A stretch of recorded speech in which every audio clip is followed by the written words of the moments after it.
Talking this morning with Dr. Cedrek McFadden. Of course, everybody has been profoundly affected by the loss of Chadwick Boseman over the weekend. And of course, we find out not only was he young, but he had and was fighting colorectal cancer. And this is right down your wheelhouse, man. I noticed that you posted immediately a couple of things. Number one, that young people can get colorectal cancer. Talk about that a little bit. Absolutely. And, the reality of it is many of us don't think that young people can. And for years, it's rightfully been the case that we've seen older people getting colorectal cancer. And primarily, we're talking, unfortunately, over 50. And as you get older, age becomes a risk factor. The older you get, the higher risk of getting colorectal cancer.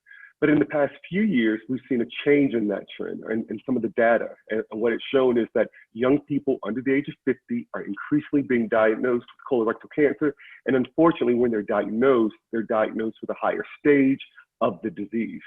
So why do you think that is, man? I mean, we're in an age of clean eating, taking care of yourself. Why do you think that is happening at this point? Well, the short answer is we don't know, but there's several things that there's several possibilities on the table.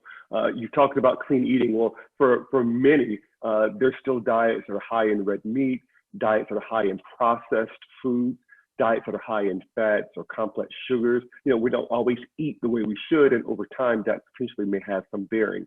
There are also genetic risks that come into play, whether or not you have higher risk of getting colorectal cancer.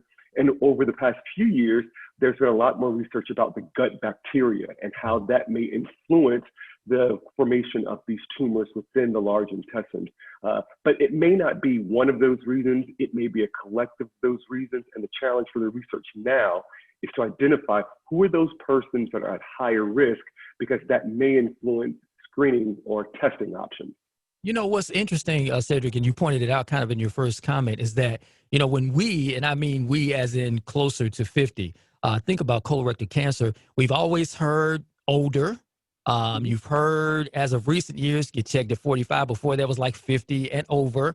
And all these things are starting to change per what you're talking about right now. So let's talk about, first of all, the impact on African Americans and the fact that they are higher prone to actually die from it.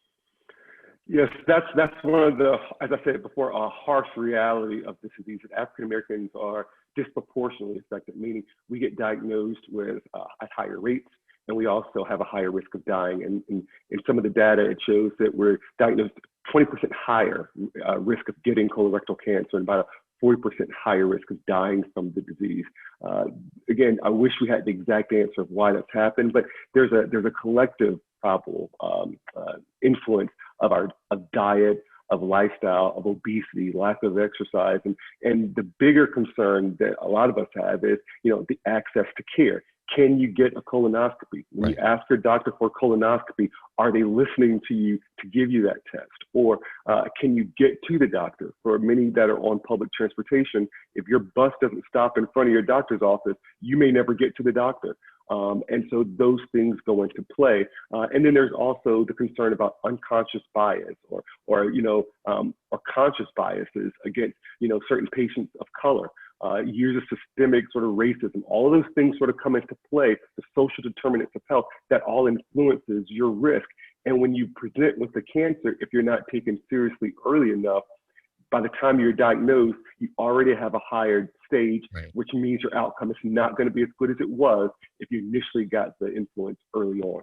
Dr. Cedrek McFadden sharing some time with us. Two more questions before we let you go. Number one, you talked about one of those, and that is what is a, you and I have heard this conversation for pretty much all of our lives. A little bit here and there, whether you really paid attention or not. You've heard bloody stool, you've heard cramping, you've heard all these little things. What would you say is a telltale, there's no doubt that you really need to get checked type of symptom if a person is just walking around and says, oh, what was that? What would that one thing be? Well, while bleeding is common, I mean, we hear about, oh, it's my hemorrhoids, bleeding is still not normal. So if you're seeing bright or dark blood from the stool, on the stool, on the toilet tissue, or in the toilet bowl, that is still something that you need to speak with your doctor about. Often I hear people say, well, it's bright blood, so that means it's good, right? And that may not be the case, because you can still have tumors that are closer to venous that actually will create that brighter bleeding. But if you see any bleeding, that's clearly a concern that you need to bring up to your doctor. But it's not just the bleeding, it's unexplained weight loss. If all of a sudden someone tells you, or you go to your doctor and they find out, oh, you've lost 20 pounds in the past 6 months and you maybe weren't even trying to lose that weight, that's a concern that we need to dig a little bit deeper. Abdominal pains, or even just changes in the size, the shape, the consistency of the stool, pencil thin stools, harder to evacuate stool, or perhaps mucousy, where you have a passing lots of mucus, that's abnormal. You need to bring that to the attention of your doctor as well. Well, last but not least, let's talk about the colonoscopy itself. Again, we've heard things, blue chalky substance that you drink 24 hours before, all kind of stuff. And surely 90% of that has probably changed since you've become a doctor. Tell us a little bit about the process to kind of calm some folks down about some of the fears they may actually have about going through the process. There are a lot of fears. And I think one of the biggest fears about getting the colonoscopy is, what are they going to find? And unfortunately, that's the fear that keeps a lot of people from even walking in the door, because there's often a fear of the unknown. Right. But more so than that, having the test is a fairly straightforward procedure that you primarily get some sedation through an IV. You take a 20 or 30-minute nap, and the doctor looks around the entire colon for anything that doesn't look right. Normally the colon is a healthy pink color. Think sort of the lining of your mouth, that sort of nice, healthy appearance. But if there's anything like a bump or a little polyp that is present, there'll be biopsy. It'll be removed if possible.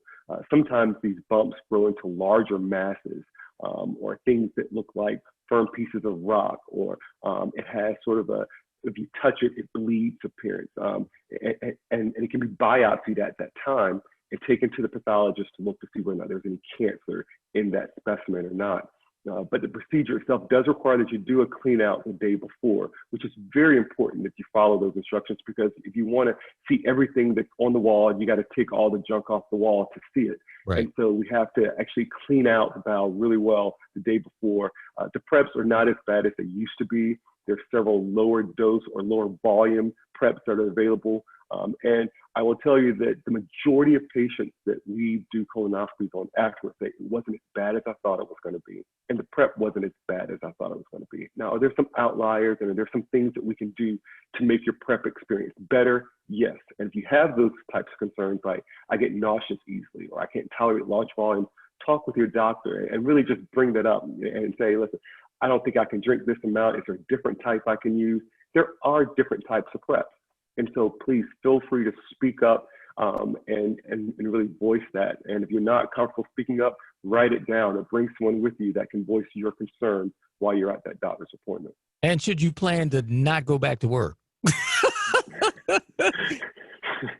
That day you should not go back to work. Yeah. But the next day you should be fine. And by the time you leave the procedure, you're going to be awake and alert. It's just you've had some sedation or some anesthesia, and it's probably just best to take that day and get some rest or relax around the home.